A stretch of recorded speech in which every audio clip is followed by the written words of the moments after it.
Hello everyone, स्वागत है आपका हमारे यूट्यूब चैनल में। आज हम आपके लिए फिर से एक नया वीडियो लेके आए हैं। तो वीडियो को शुरू करने से पहले अगर आपने हमारा चैनल अभी तक सब्सक्राइब नहीं किया है तो चैनल को ज़रूर सब्सक्राइब करें और बेल आइकन दबाना मत भूलें, ताकि हम कोई भी वीडियो डालें उसका नोटिफिकेशन आपको तुरंत मिल जाए। वीडियो को अंत तक देखिएगा। अगर आपको हमारा वीडियो पसंद आता है तो एक लाइक और कमेंट ज़रूर करिएगा। तो चलिए स्टार्ट करते हैं। आज हम आपके लिए जो टॉपिक लेके आए हैं उस टॉपिक का नाम है foreign direct investment. So let's start with the introduction. Foreign direct investment (FDI) is an important factor in acquiring investment and grow the local market with foreign finance when local investment is unavailable. There are various formats of FDI and companies should do a good research before actually investing in a foreign country.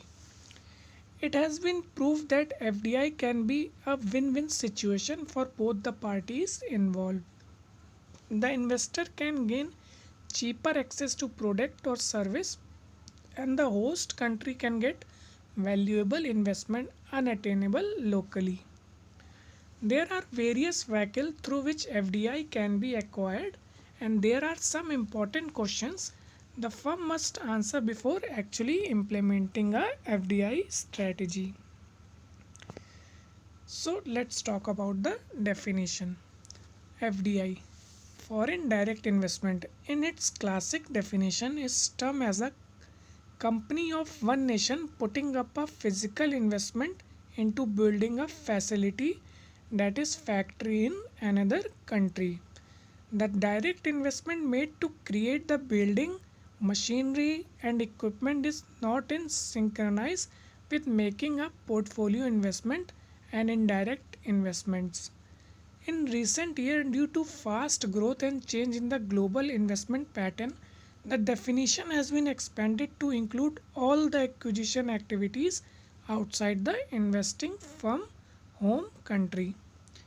FDI therefore may take many forms, such as direct acquisition of a foreign firm, constructing a facility, or investing in a joint venture, or making a strategic alliance with one of the local firm with an input of technology licensing of intellectual property. Types and example of foreign direct investment. Typically, there are two main types of FDI, that is horizontal and vertical FDI. So let's talk about the horizontal one. A business expand its domestic operation to foreign country. In this case, the business conduct the same activities but in foreign countries.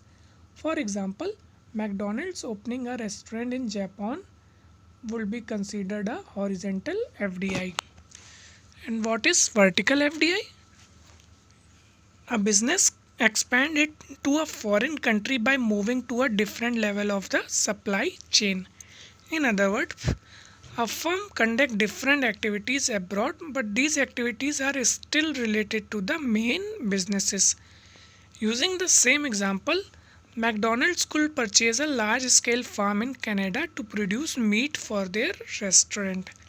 However, two other forms of FDI have also been observed, that are conglomerate and platform FDI. So let's talk about the both. Conglomerate. A business acquire an unrelated business in a foreign country. This is uncommon as it requires overcoming two barriers to entry: entering a foreign country and entering a new industry or market. An example of this will be a Virgin Group, which is based in the UK, acquired a clothing line in France. So let's talk about the next one, that is platform. A business expand into a foreign country, but the output from the foreign operation is exported to a third country. This is also referred to as export platform FDI. Platform FDI commonly happen in low cost location inside free trade areas. For example, if Ford purchased manufacturing plant in Ireland with the primary purpose of exporting car to other countries in the European Unions. FDI can take the form of greenfield entry or takeovers. Greenfield entry refer to the activities or assembling all the elements right from scratch as Honda did in the UK.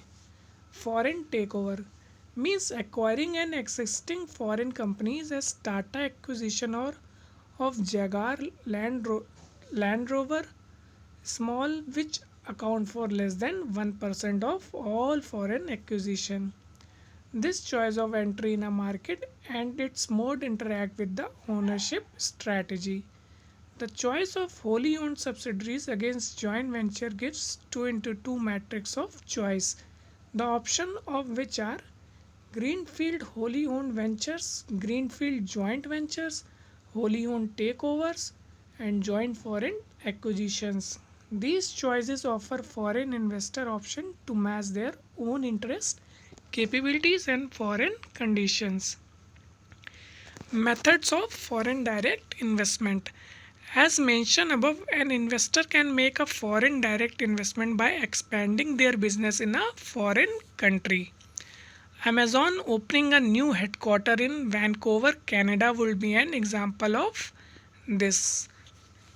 Reinvesting profit from overseas operation as well as intra-company loans to overseas subsidiaries are also considered as foreign direct investments.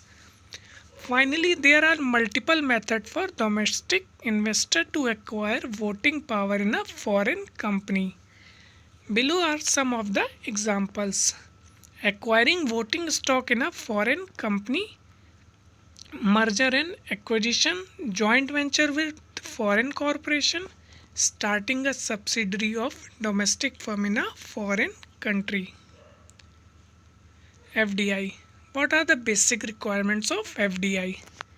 A minimum requirement, a firm will have to keep itself abreast of global trend in its industry from a competitive perspective. It is important to be aware if the competitors are getting into a foreign market and how they do that. The next one is it is also important to see how globalization is currently affecting the domestic client. Often it becomes imperative to expand for key clients overseas for an active business relationships. New market access is also another major reason to invest in foreign country. At some stage, export of product or service become obsolete and foreign production or location become more cost effective. Any decision or investing is thus a combination of number of key factors including assessment of internal resource, competitiveness, market analysis and market expectations. A firm should seek answer to the following 7 questions before investing abroad. From an internal resource standpoint, does the firm have senior management support and the internal management and system capabilities to support the setup time and ongoing management of a foreign subsidiary? Has the company done enough market research in the domains including industry, product, local regulation governing foreign investments? Is there a realistic judgment in place of what level of resource utilization the investment will offer? Has the information on local industry and foreign investment regulation, incentives, profit sharing, financing, distribution, etc., completely analyzed to determine the most suitable vehicle of FDI? Has an adequate plan been made considering reasonable expectation for expansion into the foreign market via the local vehicle? If applicable, have all the relevant government agencies been contacted and concurred? Benefits of foreign direct investments. Foreign direct investment offer advantage to both the investor and the foreign host country. These incentives encourage both parties to engage in and allow FDIs. Below are some of the benefits for businesses. First one is market diversification. Second one is tax incentives. Third one is lower labor cost. Fourth one is preferential tariffs. Fifth one is subsidies. Sixth one is diversification is also covered in CFI corporate and business strategy course. Make sure to check it out. So the following are some of the benefit for the host country. First one is economic stimulations. Second one is development of human capital. Third one is increase in employment. Fourth one is access to management expertise, skill and technology. Fifth one is for businesses. Most of these benefits are based on cost cutting and lowering the risk. For host country, the benefits are mainly economic. So let's talk about the disadvantage of foreign direct investment. Despite the many benefits, there are still two main disadvantages to FDI, such as displacement of local business, profit repatriation. The entry of large firms such as Walmart may displace local businesses. Walmart is often criticized for driving out local businesses that cannot compete with its lower prices. In the case of profit repatriation, the primary concern is that firm will not reinvest profit back into the host country. This leads to a large capital outflow from the host country. As a result, many countries have regulation limited to foreign direct investments. So that's all about I have talked about the FDI. So if you have any query, you can comment me in the comment box. And if you like my video, please press the like button and don't forget to subscribe my channel and press the bell icon for more and more updates. Thanks for watching.